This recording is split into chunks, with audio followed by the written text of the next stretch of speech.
ስደት ማንነትን ያሳጣል። ስደት ክብርን ይቀንሳል። ስደት ዝቅ ዝቅ ያደርጋል። ስደት እኔነትን እኛነትን ያጠፋል። በሀገራቸው ከብረው ገነው አንቱ ተብለው ይኖሩ የነበሩ ሁሉ ወደ ባዕድ ሀገር ሲሰደዱ በባዕዳን እጅ ሲወድቁ ማንነታቸውን አጥተው ጠንካሮቹ ደካሞቹ ነው፣ አዋቂዎቹ አላዋቂዎቹ ነው፣ ጀግኖች የጀግንነት ክብራቸውና ስማቸው ተገፎ አማኞች የአማኝነታቸው ምንነት ተነጥቆ በባዕድ ሀገር ነውና ያሉ እንደ ሀገሩ እንደ ንጉሱ እንዲያጎነብሱ የሚያስገድድ ነው ስደት። አናንያ አዛርያ ሚሳኤል በተሰደዱበት ሀገር ለነሱ መልካም ነገር ነው የገጠማቸው። የሚበሉት አላጡም፣ የሚጠጡትም አላጡም፣ ስልጣንም አላጡም። እንደውም በሀገራቸው ያላገኙትን ስልጣን ምግባቸውም ለንጉሱ ከሚዘጋጀው እንዲመገቡ ነው የተፈቀደላቸው። መጠጣቸውም ንጉሱ ከሚጠጣው ከጠጁ ከብርዙ እንዲጠጡ ነው የተፈቀደላቸው። ግን ማንነታቸውን የሚያሳጣ ቦታ ነበር። ከጥበብም በላይ ጥበብን እንዲማሩ ግን ከጥበብ በላይ ያለውን ጥበብ እግዚአብሔርን እንዲክዱ የሚያደርግ ቦታ ነበር ያሉበት። ከሃይማኖት በላይ ሃይማኖት ኑሯቸው እግዚአብሔርን እያመለኩ የሚኖሩት ሃይማኖት በሌለበት አንድ ሰው በምኞቱ ፍላጎቱ በጉልበቱ ባቆመው ምስል እንዲንበረከኩ እንዲሰግዱ በሚደነገግበት ሀገር ነበር የወደቁት። ይህ ሁሉ ክብራቸውን አሳጥቷቸዋል። ስደት ይሄ ነው እንግዲህ። ይሁን እንጂ እነሱ የሚበላ ካገኘን የሚጠጣ ካገኘን እኛ ምን ቸገረን፣ በዛውም ላይ ከተሾምን ከተማርን ካወቅን ከተመራመርን በባዕድ ሀገር እንዲህ አይነት ክብር ካገኘን የሚለው ነገር ለነሱ ቦታ አልነበረውም። ምክንያቱም ተሰዳጅነታቸው የመጀመሪያው የህልውናቸውን ያጠፋው ስማቸው ሲገፈፍ ነው። አናንያ አዛርያ ሚሳኤል የሚለው ስማቸው የተወለዱበት አካባቢ ወላጆቻቸው በአካባቢው የሰየሟቸው ከሃይማኖት ጋር የሚያያዘው ስም ጠፍቶ ማን ብሎ ነበር የሰየማቸው ንጉሱ? አቤት አንድ ሰው ሲድራቅ፣ ሌላ ሰው ደግሞ አቤት ሚሳቅ፣ ሌላ ሰው ደግሞ አብደናጎ። ልዩ ልዩ ስም ነው የሰጣቸው። ይህ ማንነትን የሚያሳጣ ስም ነው። ክብርን የሚያሳጣ ስም ነው። እንዲህ ሆኖ ግን የሚበሉት ሞልቷል፣ የሚጠጡት እንደ ልብ ነው። ይሁን እንጂ ክብራችንን አጥተን በልተን ጠጥተን ለብሰን ሞቆን ደምቆን ተሹመን ከፍ ከፍ ብለን ከመኖር ማንነታችንን ይዘን በማንነታችን መኖር ይበልጥብናል ነው። ትምህርቱን አንማርም አላሉም፣ ተማሩ፣ እውቀት ነውና። ግን የሚገባቸውን እውቀት ወሰዱ። ለእነሱም አይገባውን የባዕድ እውቀትና ትምህርት ግን አምዘገዘጉና ጣሉት። የሚማሩት ሁሉ ጠቃሚ አለመሆኑን መመርመር ግድ ይላል። በትምህርት ዓለም ውስጥ ስንፍና የስንፍና ትምህርት አለ። እግዚአብሔር የለም የሚል ትምህርት ቢኖር ስንፍና ነው። ግደል የሚል ትምህርት ቢኖር ስንፍና ነው። ስረቅ የሚል ትምህርት ቢኖር ስንፍና ነው። አመንዝር የሚል ትምህርት ቢኖር ስንፍና ነው። ቀማ ታገል የሚል ትምህርት ቢኖር ስንፍና ነው።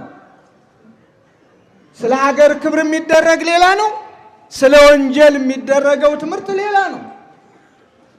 በእያንዳንዱ ነገር። ስለዚህ እነዚህ ሶስት ወጣቶች ዕውቀትን እንደ ዕውቀት ወሰዱ። የሚገባቸውን ተጠቀሙበት፣ የማይገባቸውን ግን በሩቁ አውቀው አስቀመጡት። እንደ ምግብ ግን አንመገብም ይሄን ያሉት። ኃላፊው የነሱ መጋቢ እንዳይጠቁሩ እንዳይከሱ አደራ የተባለው ግን በብዙ ጭንቀት እባካችሁ የንጉሱን ትእዛዝ ሰምታችኋል፣ ጠቁራችሁ ከስታችሁ ጠውልጋችሁ ቢያይ ንጉሱ እኔ ነኝ የምቀጣ ተዋላቸው። ግድ የለህም እን ብቻ ጥሬ ትንሽ ጥሬ እየሰጠ እን ተመልከተን ከሌሎች ጋራ ነው ያሉት። ምክንያቱም የእግዚአብሔርን ክብር አጥተው እግዚአብሔር የሰጣቸውን ክብር አምዘግዝገው ንጉሱ ባዘጋጀላቸው ምግብ ፊታቸው ቀልቶ ደረታቸው ሰፍቶ ሆዳቸው ሞልቶ ከመኖር ይልቅ በእግዚአብሔር ፈቃድ በሃይማኖት ተሞሽረው እግዚአብሔርን አመስግነው አስመስግነው መኖርን ምርጫ ስላደረጉ አልተቀበሉትም። በእርግጥም ጋባዣቸውም አየ እንዳሉትም በምግብ አልከሱም፣ አልጠቆሩም። ጥሬ ቆርጥመው እፍኝ ውሃ ጠጥተው የተዘጋጀውን ምግብ ሁሉ እምቢ ብለው ከበሉት ከጠጡት ከቀለብተኞቹ ይልቅ የተሻለ ወዝና ቁመና ቅርጽና ሕይወት ነበራቸው። በውስጥም በውጭም ውስጥ ደስተኛ ካልሆነ በውጭ ያለው ሕይወታችን ቅባት የተባለውን ሁሉ ሰዎች ቢቀቡ ወዝ የተባለውን ሁሉ ሰዎች ቢያወዙ ከንቱ ነው። ውስጥ ደስተኛ ሲሆን ውጭም ደስተኛ ይሆናል። ያኔ የሆነላቸው እምነታቸው። በዚህ ሰይጣን ቀና፣ በዚህ ሰይጣን አፈረ። ሰይጣን ደግሞ ማደሪያ አለው። ቀጥታ ሰይጣን ነኝ ብሎ ሰውን አሳስቶ ሰውን ጠልፎ ሰውን የጣለበት ጊዜ የለም። በማደሪያው እያደረ እያነሳሳ ብዙዎችን ይጥላል፣ ብዙዎችን የውድቀት መሳሪያ ያደርጋቸዋል። ስለዚህ ቅድም እንደተነገረን ናቡከደነጾር የራሱን ራእይ የራሱን ህልም አየ። ያየውን ለማድረግ ወደ ኋላ አላለም።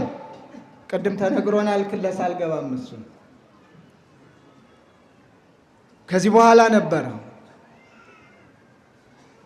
በህልሙ ያየውን ሁሉን ነገር ካጠናቀቀ በኋላ በምድሪቱ በግዛቱ ያሉ ወገኖች በሙሉ ልክ አሁን እኛ እንደተሰበሰብን ተሰበሰቡ። እጅግ ረጅም የሆነ ጣዖት አቁሟል። በልዩ ግንባታ ገንብቶ ያውም ከወርቅ ስፋቱን ቁመቱን 60 ልብ አድርጉ። ይህንን ካደረገ በኋላ እምቢልታው፣ ዋሽንቱ፣ መሰንቆው፣ ክራሩ፣ በገናው ሲደረደርና ሲመታ ሁሉም ለዚያ ጣዖት የማይንበረከክ የማይሰግድ የሚቀጣ መሆኑን ታወጀ። ምሕረት የሌለው አዋጅ በግዳጅ እኔ ያመለኩትን ካላመለካችሁ፣ እኔ ላቆምኩት ምስል ካልሰገዳችሁ ትሞታላችሁ የሚል አዋጅ። የሙዚቃ መሳሪያዎችን ደርዳሪዎቹ እየደረደሩ ዘፋኞቹ እየዘፈኑ ኃያላኑም ድኩማኑም ባለጸጎቹም ድሆችም ትንሾቹም ትልቆቹም እገሌ ወገሌ ሳይባል ለዚያ ጣዖት ሁሉም ተንበረከከ።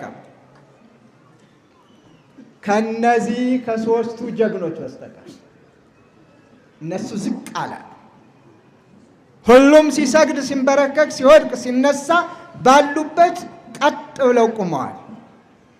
ይህንን ያዩ የሰይጣን ማደሪያዎች ንጉሥ ሆይ አንተ ከፍ ከፍ ያደረካቸው፣ አንተ ባለሟሎች ያደረካቸው፣ አንተ በአውራጃዎች የሾምካቸው፣ አንተ ላቆምከው ምስል አልሰገዱም፣ አልተንበረከኩም፣ ትእዛዝህን አፍርሰዋል፣ ቃልህን አቃለዋል፣ ሕግህን አላከበሩም።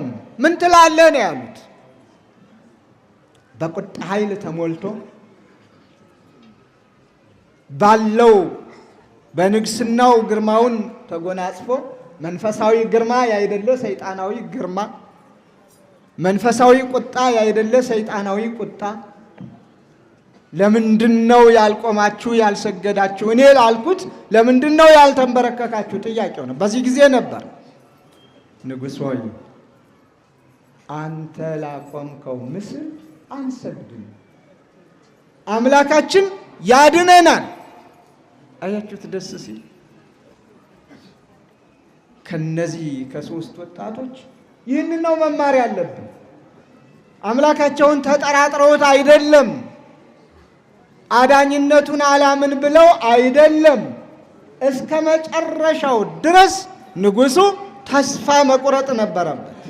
ቅድም እንደነገሩ ሊቀ ሊቃውንቱ ቁርጥ ሐሳባቸውን ቁርጥ ውሳኔያቸውን ምንም ይባል ምን እሱ ላቆመው ምስል የማይሰግዱ መሆኑን እግዚአብሔር ባያድነንም እንኳ በዚህ በምድራዊው ዓለም በአንተ ፊት ከዚህ አንተ ካዘጋጀው መግደያ እሳት ባያድነንም እንኳ በመንግስቱ የመንግስቱ ወራሾች ሁነን እሱን እያመለክን እንደ መላእክቱን መስለን የምንኖርበት ዓለም ስላለ፣ ስለዚህ ስለ ምድራዊው ዓለም፣ ስለ ጊዜያዊ ዓለም፣ ስለ ኃላፊው ዓለም አንተም ኃላፊ በሆንክበት ግዛትህ ለጊዜው በሆነበት ምንም ቦታ የለንም ነው። አዎ በቁጣ ስለነበረ ወረወራቸው። ባድነንም እንኳ ብለው ነበር። አዳናቸው አላዳናቸውም? እግዚአብሔር አድኗቸዋል። ደስ ይበላችሁ እናንተንም ከመከራ ሥጋ ከመከራ ነፍስ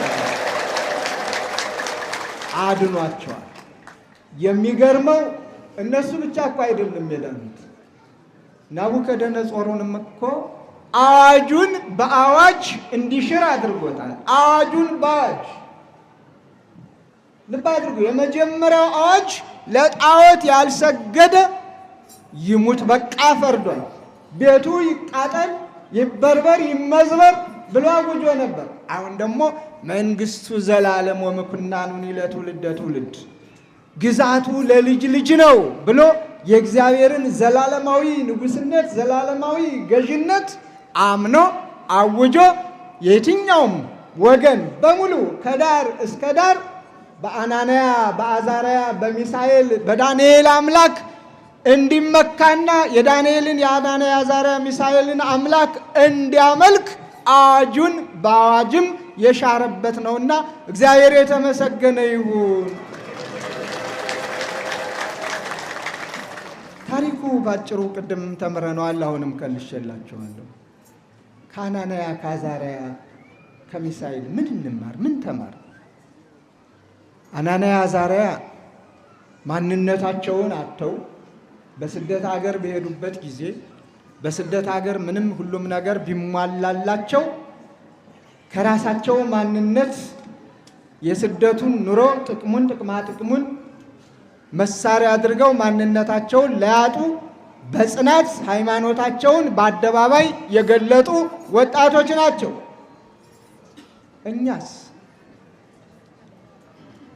እኛ ደግሞ መላው ጠፍቶን እንደውም በገዛ ሀገራችንም ስደተኞች ሆነናል አይደል? ዛሬ ሰው እኮ በገዛ ሀገሩ ስደተኛ እየሆነ አቤት! በገዛ ሀገሩ ከቤቱ ተፈናቅሎ ሜዳ ላይ የሚወድቅ ከሆነ መጠለያ አጥቶ ፀሐዩም ብርዱም ክረምቱም በጋውም የሚፈራረቅበት ከሆነ ስደተኛ ነው ማለት ነው። ይህን ምን አመጣው? ማንነትን አምኖ አክብሮ በፍቅር በሰላም በአንዲት ሀገር አንድ ወገን አንድ ሕዝብ የመኖር ዕጣ ፈንታችን ደካማ ስለሆነ ነው። እኔ በልጥ በሚለው ክፉ አስተሳሰብ ተመካክሮ ተወያይቶ ችግርን የመፍታት አቅም ማነስ የብዙዎችን ክብር ነክቷል። የብዙዎችን ማንነት አጥፍቷል። የብዙዎችን ቤት አንኳኩቷል። ቤት ሲኖራቸው ቤት የለሾች ሆነዋል። ይሄ ፀሐይ የሞቀው ሰው ያወቀው ሁላችን የምንረዳው ስለሆነ ብዙ ማለት አያስፈልገንም። በአናንያ በአዛርያ በሚሳኤል ችግር የተገኘው ቅዱስ ገብርኤል ዛሬም እንዲህ ተሰባስበን አማላጅነቱን አምነን የምንጠራው መልአክ እሳቱን አብርዶ የነገሩን እሳት፣ የጦርነቱን እሳት፣ የጥላቻውን እሳት አጥፍቶ በአንድነት በፍቅር በሰላም የምንኖርበትን ከአምላኩ ከፈጣሪው እንዲያማልደን የእግዚአብሔር ቅዱስ ፈቃዱ